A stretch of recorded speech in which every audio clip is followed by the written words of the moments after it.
So the next question is, if they're going to move to an offensive posture, what does that look like? Well, one thing they've made abundantly clear is that they're quite prepared to destroy all of the oil infrastructure along with the various desalination plants on the western side of the Persian Gulf. That would be catastrophic. That would be the end of Saudi Arabia and, frankly, most of the population that lives there. Douglas MacGregor is warning that the next phase of the Iran confrontation could be far more dangerous than Washington expects.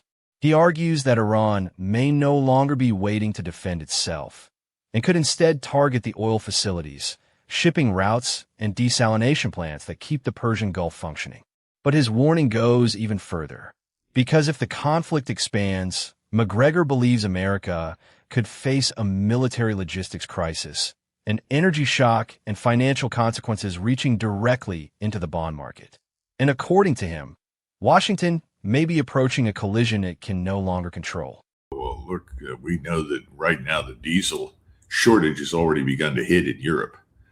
And the Europeans, in order to move food and water and fuel and everything of criticality to human life, is much more important to diesel than anything else. In other words, without the diesel in Europe, you're at a virtual standstill.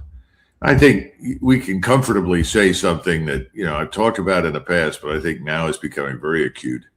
Is that I think we're on the verge of an explosion in Europe, particularly in Germany, to a lesser extent, Austria, Northern Italy, certainly in France and Great Britain.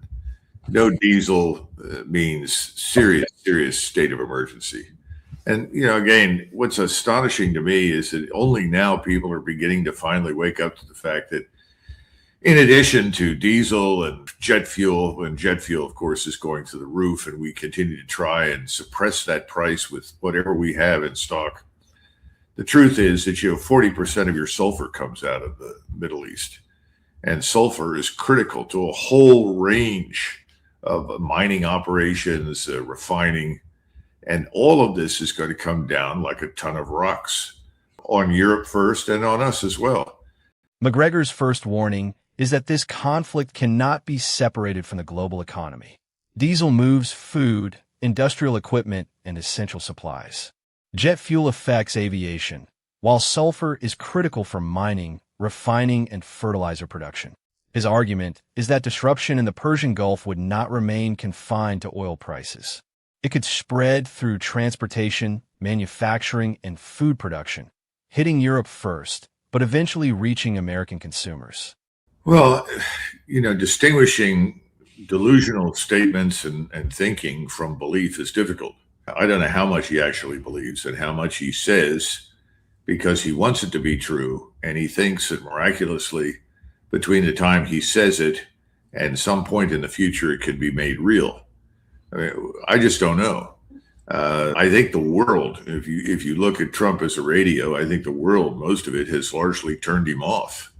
No one pays that much attention to anything he says.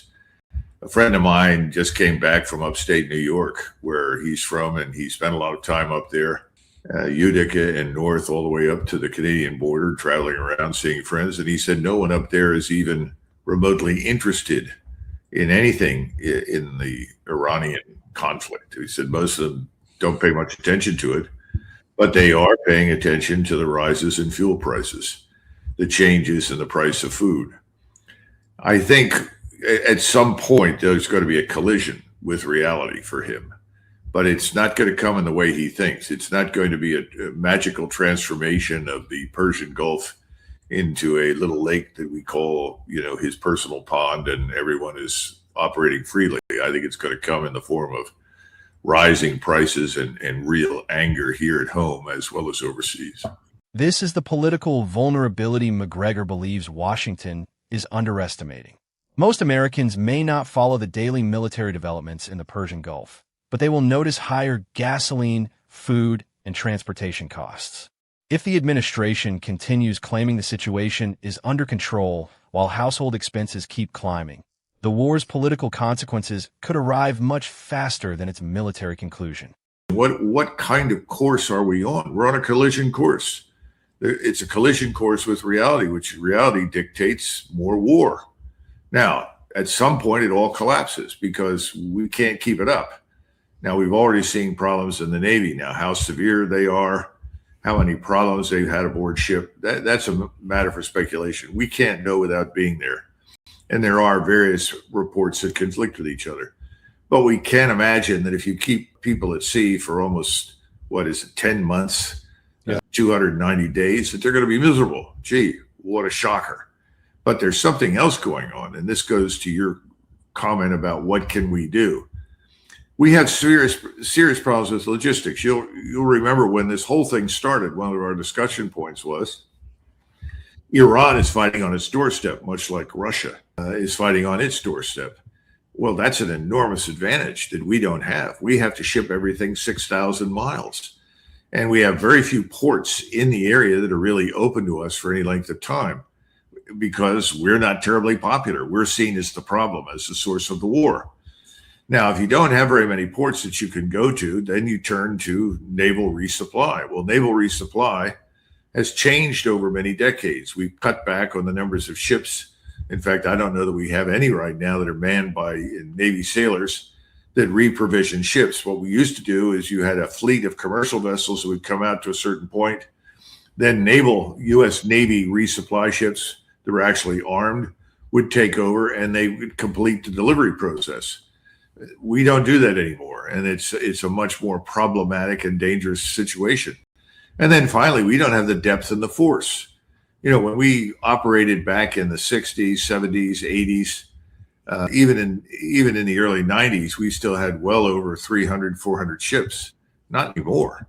We have, I think the latest count was 189 ships in the active or regular Navy. I don't know what we have beyond that in terms of support, but it's a shadow of what it once was. So we're in a very difficult position. Otherwise, there would not be this tremendous emphasis right now behind the scenes on preparing every B-52, every B-1, every B-2 for operations against Iran, because they can fly these vast distances. And that's why we have sent more and more refueling assets into the region. We're running this, I don't want to say on a shoestring, but certainly, it's on a very fragile basis logistically. This is where MacGregor's warning becomes much more serious. The United States may possess vastly greater firepower, but sustaining a distant war is another matter. Iran can operate near its own territory, while America must move fuel, ammunition, spare parts, and personnel across thousands of miles. That means the central question is not simply whether America can strike Iran. It is whether it can sustain a prolonged confrontation if Iran survives the opening attacks and continues fighting. What are we going to do with that in Iran? I mean, about the only thing that you can do with any certainty is hit cities. So now you're back to doing what we did to the Germans and to the Japanese. I don't know very many people who are completely convinced that that won the war. Certainly didn't win the war against Germany, but it certainly paved the road for the advance of the Soviet armies into Central Europe. That it did. When you go to Japan, we certainly killed large numbers of people, but we think in retrospect, the submarine offensive, which isolated the Japanese home islands, was reducing everybody to feeding on rats. So I'm not a big advocate for going in and carpet bombing Iranian cities thinking that that's going to help. I don't think it will. So then you go to the next step. Well, if that's not the answer, why don't we do the Elbridge-Colby thing? Elbridge-Colby's been running around Washington for some time now. In addition to preaching war against China, he also likes to talk about tactical nuclear weapons.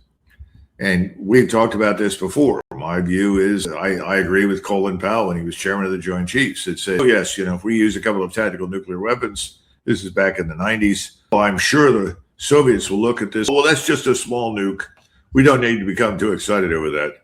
And of course, his point was obvious. What are you, stupid? If you use a tactical nuclear weapon, the incentive exists for the opposing side to use everything they can. Now, I don't know what the Iranians have. I have no idea.